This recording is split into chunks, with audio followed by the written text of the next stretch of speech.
Magandang araw sa inyong lahat mga kaibigan. Ang ating kwento ngayon, ito ay follow-up. Follow-up ito sa part 1, yung kwento ni na Filipos at Tyrone.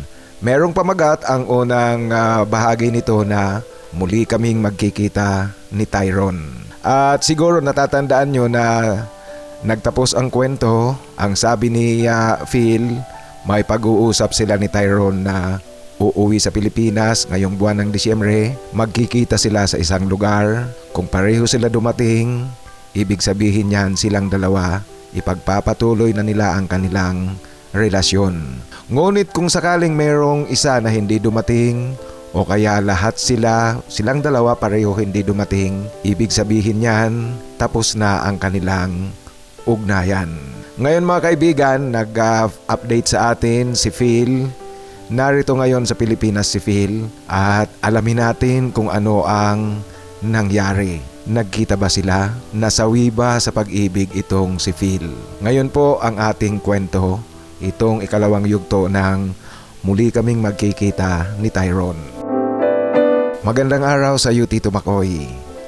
Gaya ng sinabi ko sa iyo sa email na ibabalita ko sa iyo muli ang karugtong ng aking kwento ng pag-ibig. Ang pag-iibigan naming dalawa ni Tyrone. Dumating ako dito sa Manila noong December 3 dahil nga sa kasunduan namin ni Tyrone na magkikita sa isang lugar dito sa Manila. Siya galing ng Italy, ako naman galing ng Greece.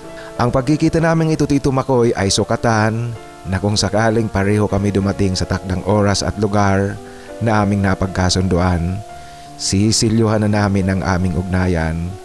Kami na talagang dalawa. Kami ang magsasama bilang totoong magpartner. Kung sakaling pareho kami hindi dumating o kaya hindi dumating ang isa man sa amin, ang ibig sabihin niyan Tito Makoy, tapos na ang matamis naming ugnayan noon bago pa kami umalis dito sa Pilipinas ni Tyrone. Ako Tito Makoy, pakiramdam ko merong 10 dagang tumatakbo-takbo sa aking dibdib. Sa sobrang kaba na aking nararamdaman. Bagamat excited akong umuwi ng Pilipinas dahil nga magkikita kami ni Tyrone. Subalit hindi nawawala ang takot na paano kung hindi dumating si Tyrone. Tito Makoy, mahirap ito at masakit talaga sa akin. Ngunit saka ko na lang yan iisipin kung sakaling nandyan na sa sitwasyon, saka na lang ako gagawa ng sumunod na hakbang kung sakaling yun nga ang sitwasyon na aking datnan o kaya magtapos kami ni Tyrone sa ganoong sitwasyon. Tito Makoy, kinakabahan ako. At sa sobrang kaba na aking nararamdaman, paulit-ulit na sinasabi ko sa aking sarili, sana naman pareho kaming dalawa dumating ni Tyrone.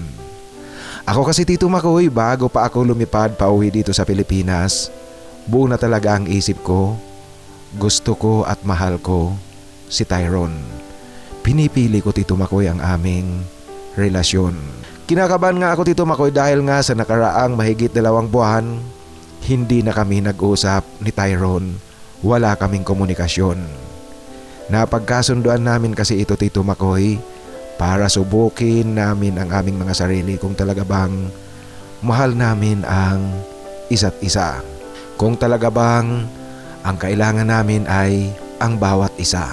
Alam mo Tito Makoy, sa mahigit na 2 buwan, napakarami ng maaaring mangyari.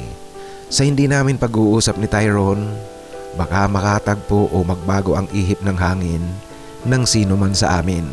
Kaya Tito Makoy, ang pagkikitang ito ang subukan kung kami nga talaga malalim ang damdamin sa bawat isa. Sa panig ko Tito Makoy, wala na akong pagdududa sa aking pakiramdam at sa aking sarili. Wala nang ibang laman ng utak ko ay ang pagdating nitong Disyembre. Dahil nga gusto ko nang magkita kami ni Tyrone.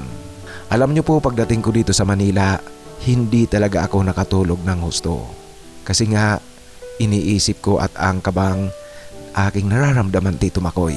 December 7, araw ng linggo, alas 4 hanggang alas 5 ng hapon ang usapan namin ni Tyrone na magkikita sa isang lugar malapit sa Mall of Asia.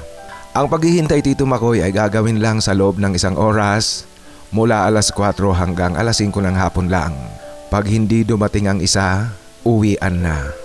Kasi ang ibig sabihin niyan, tapos na kaming dalawa, wala nang aasahan pang sumunod na yugto sa aming naging ugnayan. Ika nga Tito Makoy, kung sa loob ng isang oras na yan hindi dumating ang isa, those were the days na lang Tito Makoy. Kasama ng aking paghahanda Tito Makoy sa aming pagkikita ni Tyrone, nag-stretching ako. Nagpakondisyon ng mga muscles para ganoon pa rin gaya ng dati, makisig na makisig, maskulado at guwapo sa aming pagkikita. Siyempre Tito Makoy, dapat guwapo para hindi madismaya si Tyrone. At siyempre para manggigil siya Tito Makoy. Dumating na ako sa lugar na aming napagkasundoang tagpuan ni Tyrone. Bago mag alas 4 ng hapon, may mga ngiti sa aking labi kahit na kinakabahan talaga. Alam mo Tito Makoy, sa sobrang kaba na aking nararamdaman, kahit na hindi ako naninigarilyo, bumili ako ng yusi at dinala ko ito. Para kung sakaling hindi maganda ang mangyayari sa aming pagkikita ni Tyrone, kahit papaano, meron akong mapagdidiskitahang sigarilyo. Sa aking paghihintay Tito Makoy, alas 4:30 na ng hapon, hindi pa rin dumarating si Tyrone. Nagumpisa na ako Tito Makoy na mabahalang ganap at nagsindi na ako ng yusi. Palakad-lakad, nakakasalubong ko ang mga taong naglalakad doon sa lugar. Umiikot ang aking mga mata, hinahanap, nagbabaka sakaling matanaw ko sa kapaligiran si Tyrone. Kaya lang Tito Makoy, kahit nakahawig niya man lang sa mukha o kaya kahawig niya man lang sa paglalakad o sa katawan, wala akong makita Tito Makoy. Hanggang sa dumating na ang alas 4:50 ng hapon. 10 minuto na lang ang nalalabi para makita ko kung ano talaga ang wakas ng aming ugnayan. Sa mga oras na ito Tito Makoy, marami ng stick ng sigarilyo akong naubos. Subalit, wala, hindi ko pa rin maaninag kahit anino lang ni Tyrone. At dahil nga Tito Makoy, kakaunting sandali na lang ang nalalabi bago dumating ang alas 5, nakaramdam na talaga ako ng ganap na pagkabahala. Huminga ako ng malalim Tito Makoy kasi sa tingin ko, hudyat na ito na kinakailangan ko lang tanggapin na hindi sumipot si Tyrone. Wala na kami. At noong alas 4:55 na nga Tito Makoy, talagang nakaramdam na ako ng pagod sa aking kalalalakad pabalik-balik habang naninigaryong naghihintay kay Tyrone. Naupo ako sa isang sementadong platform. Yumuko ako Tito Makoy. Alam mo Tito Makoy, gusto kong umiyak, gusto kong sumigaw. Kaya lang nakakahiya naman sa mga taong narito sa lugar. Ayokong mahalata nila na umiyak ako dahil sawi sa pag-ibig. Kasi sa sitwasyon kong ito ngayon, kung makikita mo na lang akong bigla na lang umiyak, wala kang ibang iisipin kung di ang hindi ako sinipot ng aking katipan. Bigo ako sa pag-ibig. Kawawa ako, umiiyak, sawi sa pag-ibig. Ayoko ng ganoon Tito Makoy. Ayokong ganoon ang isipin ng mga taong makakakita sa akin habang umiiyak ako. Kaya sa halip na umiyak Tito Makoy, huminga na lang ako ng malalim habang nakayuko. Hindi pa rin ma-process ng aking utak na wala si Tyrone. Nang mapakalma ko ang aking sarili Tito Makoy, nagdesisyon akong tumayo para mag-abang o kaya maghanap ng taxi pauwi. Tumayo ako Tito Makoy. Subalit Tito Makoy, sa aking pagtayo, biglang merong humawak sa balikat ko mula sa likuran. Nang tingnan ko Tito Makoy, alam niyo po, parang nagputukan ang mga kwitis sa himpapawid. Kasi, "Oh, Tyrone, kumusta?" Ito Tito Makoy, ang sigaw ko talagang malakas na malakas ang sigaw ko. Hindi ko talaga Tito Makoy namamalayan na malakas pala ang pagkakasigaw ko sa tuwa nang makita ko si Tyrone. Tuloy nagtinginan ang mga taong nasa paligid namin. Si Tyrone naman, Tito Makoy, nakangiti. Yumakap lang ito sa akin.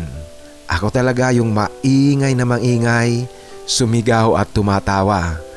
Alam mo, Tito Makoy, yung tawa ko parang tawa ng isang clown. Kaya tuloy-tuloy ang tinginan ng mga tao sa aming dalawa. Ngunit napapansin ko rin ang iba, tumatawa, natatawa sa ingay namin at nadadala rin sa ingay ko, Tito Makoy. Alam nyo kasi yung pakiramdam ko noong oras na iyon, para akong biglang hinigop ng hangin pataas sa kalangitan. Pakiramdam ko bigla akong nakalutang sa alapaap. Ang saya-saya ko, Tito Makoy, sa muling pagkikita naming ito ni Tyrone. Dumating si Tyrone. Kaya lang, Tito Makoy, ang nakakabad trip naman kay Tyrone kasi matagal na pala siyang naroon sa lugar. Nagtatago lang sa akin. Pinagmamasdan niya ako sa aking ginagawa at tumatawa-tawa raw siya habang pinagmamasdan akong palakad-lakad, hindi mapakali, hit-hit ng sigarilyo. Siya naman abalang-abala sa pagtatago para hindi ko siya makita. At sinadya niya palang lumapit lang sa akin noong mag-aalasing ko na ng hapon. Kaya nakakainis talaga, Tito Makoy, na pagtripan ako ngayon ni Tyrone. Kaya lang, di bali na, Tito Makoy, ang mahalaga ngayon, pareho kami dumating sa aming napag-usapang lugar at oras. Palibhasa, mas malapit ang bahay ni Tyrone sa lugar na aming tagpuan. Doon kami tumuloy sa kanila mula sa lugar kung saan kami nagkita. Ipinagpilitan talaga ni Tyrone na sa bahay nila tumuloy para raw makasiguro siya na walang istorbo sa aming dalawa. Alam mo, Tito Makoy, paglalandi ka agad ang kanyang ibinulong sa akin habang naghihintay kami ng taxi. Talagang kalandian ang nasa utak nitong si Tyrone, Tito Makoy. Sabagay, Tito Makoy, ako nga rin talagang sa 3 taon na hindi kami nagkita, hindi ko rin talaga maitatanggi na maging ako, gusto kong maglandi rin, Tito Makoy. At ganoon nga ang nangyari. Pagdating namin na pagdating sa bahay niya, nilak kaagad ni Tyrone ang pinto nito at umpisa na ng kanyang kalandian, Tito Makoy. At alam niyo po, nagulat talaga ako kasi bigla akong binuhat ni Tyrone. Palibhasa, malakas talaga itong si Tyrone. Binuhat niya ako papasok sa kanyang silid at dahan-dahang ihiniga sa tulugan. Ang sweet, Tito Makoy, ang sweet talaga ng tagpo naming ito. Gustong gusto ko ang tamis ng kanyang paglalambing. Paglalambing, Tito Makoy, hindi na paglalandi. At sa oras na ito, Tito Makoy, ano pa ba ang aasahan mo sa aming dalawa? Ano pa ba ang iisipin mo sa 2 taong nagmamahalan, matagal na panahon na hindi nagkita? Siyempre, Tito Makoy, matamis na unang gabi. Yun nga ang nangyari sa amin ni Tyrone. Matamis sa unang gabi ng muli naming pagkikita dito sa Manila. Gaya ng napag-usapan namin noon, Tito Makoy, ang gabi ng aming pagkikita, tuluyan na naming sinilyohan ni Tyrone ang aming relasyon. Ganap nang kaming dalawa ang magpartner, wala nang urungan ito. At noong gabi ring iyon, Tito Makoy, dito ko pinagtapat kay Tyrone na nasa YouTube ang kwento naming dalawa. Alam niyo po, gulat na gulat siya sa sinabi ko, ngunit naging curious siya na mapakinggan ito, Tito Makoy. Alam niyo po yung unang in-upload mo sa kwento ko, na-download ko yun, Tito Makoy, na-save ko, yung hindi mo pa ini-edit. Kaya yung original na istorya, Tito Makoy, na-save ko. Yun ang ipinarinig ko kay Tyrone. Sinabi ko na ang nasa YouTube ngayon, ang dami ng cut dyan, ang dami mo nang binawas, Tito Makoy.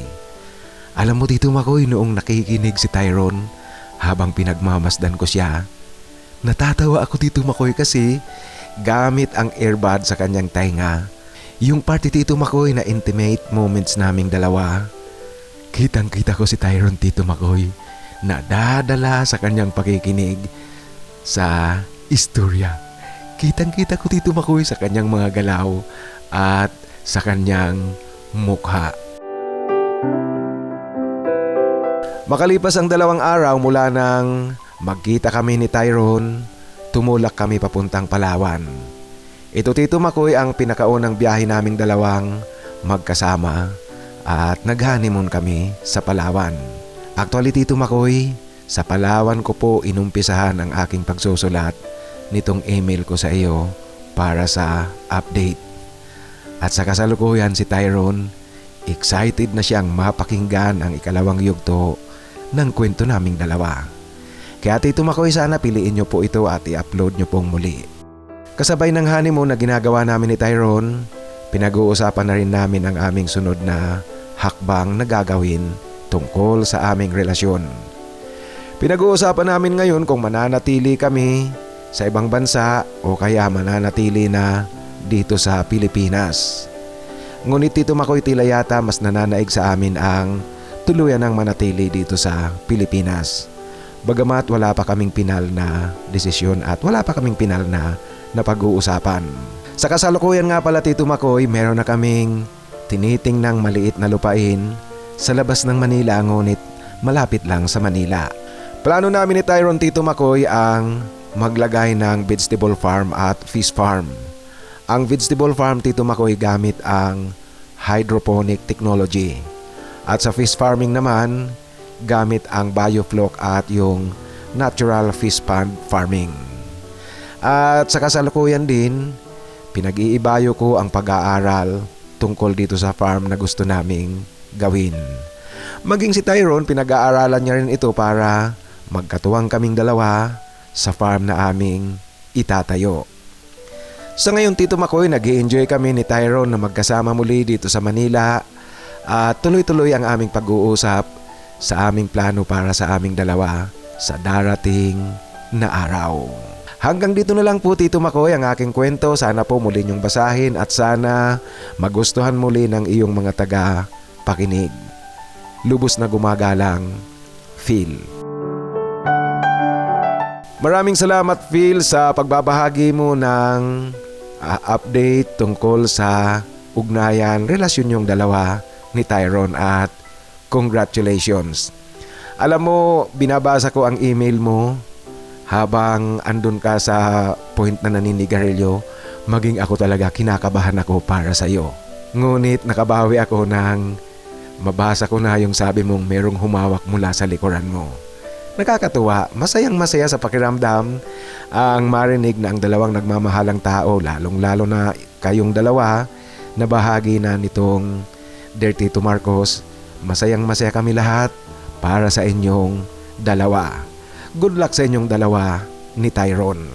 Ngayon mga kaibigan, sa ating shoutout, unang-una po ang gusto kong i-shoutout ngayon ang ating mga kababayan dito sa Riyadh, Saudi Arabia. Alam nyo po, first time kong bumiyahe dito sa Saudi Arabia at dito sa Riyadh. Kaya lang merong nakakatuwang kwento kasi dumating ako dito nung 15 ng madaling araw.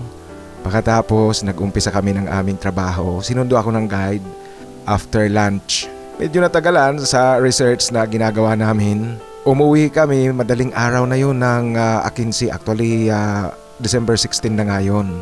First time kong makaranas ng hailstorm, ganun pala yun, nakakatakot. Alam nyo yung sasakyan namin, sasakyan ng guide ko, ang gamit niyang sasakyan, yung Cadillac Escalade, makapal baga ang body niyan. Pakiramdam ko, mababasag yung bubong ng sasakyan kasi ang lalaki talaga ng yelo. First time kong makaranas ng hailstorm, ganoon pala. Alam nyo kasi sa atin sa Pilipinas, sanay tayo sa bagyo, so hindi tayo takot sa mga natural calamities. Kaya lang yung nagbabagsakan ang yelo sa bubong ng sasakyan, tapos sa daan, dyan sa paligid, sa tabi mo, nakakatakot pala yung ganon. Yun po ang nakakatuwang experience ko kaagad dito sa Saudi Arabia. Kaya sa ating mga kababayan na narito sa Saudi Arabia, ingat lang pong palagi, lalong-lalo na pag merong hailstorm kasi delikado sa daan, maging sa sasakyan, delikado rin. Ngayon mga kaibigan, sa ating shoutout, kakaunti lang ang nagpapa-shoutout doon sa huling upload natin. Actually, re-upload lang iyon. May pamagat na si Siegfried, ang barbero ni Uncle. Ang nagpapa-shoutout, nagsulat ng kanilang pagpapa-shoutout si Carlos Java ng Jeddah, Saudi Arabia. Magandang gabi sa iyo, Carlos Java ng Jeddah, Saudi Arabia. Sana hindi rin nagkaroon ng hailstorm dyan sa Jeddah noong isang gabi. Shoutout muli sa iyo, Carlos Java, at maraming salamat sa tuloy-tuloy na pakikinig. Ganoon din ang ating kapatid na si Florentino Jimenez ng Alcala, Pangasinan. Shout out sa iyo, Tino, at maraming salamat sa tuloy-tuloy na pakikinig. At ito, hindi siya nagpapa-shout out, ngunit gusto kong i-shout out. Dalawa ang taong itong isa-shout out ko. Shout out kay Jose Havares. Si Jose Havares, ang sina-shout out niya ay si Paulo Laison. Paulo Laison, kung nakikinig ka, pakireplyan mo ang pag-shout out sa iyo ni Jose Havares. Malay natin, kayo na ang sumunod na Faustino Fabro at Idilon Nadoa. At sana, malay natin sumunod kayo dito sa kwentong ito ni Phil at Tyron. Kaya, Paulo Laison, paki-replyan mo si Jose Havares. Sina-shout out kanya doon sa kwento ni Sigfred at Nelson. At doon naman sa ating kwentong Ang Kargador sa Buhanginan, ang nagpapa-shoutout si Julius Abad Espirito ng Bucharest, Romania. Shoutout sa iyo, Julius. Maraming salamat at ingat palagi dyan sa Bucharest, Romania. At ang ating kapatid na si Adon Vlogs ng United Arab Emirates, Dubai, United Arab Emirates.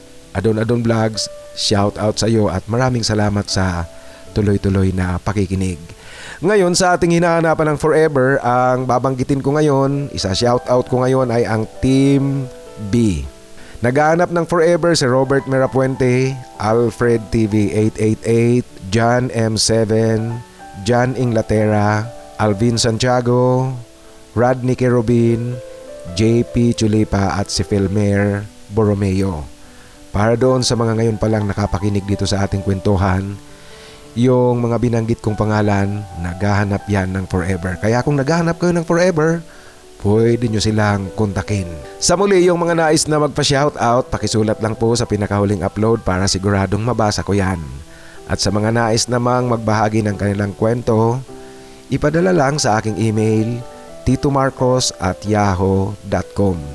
Sa inyo pong lahat, advance Merry Christmas. Maraming salamat sa tuloy-tuloy na suporta at tuloy-tuloy na pakikinig sa ating kwentuhan. Sumainyo sana ang biyaya galing sa itaas.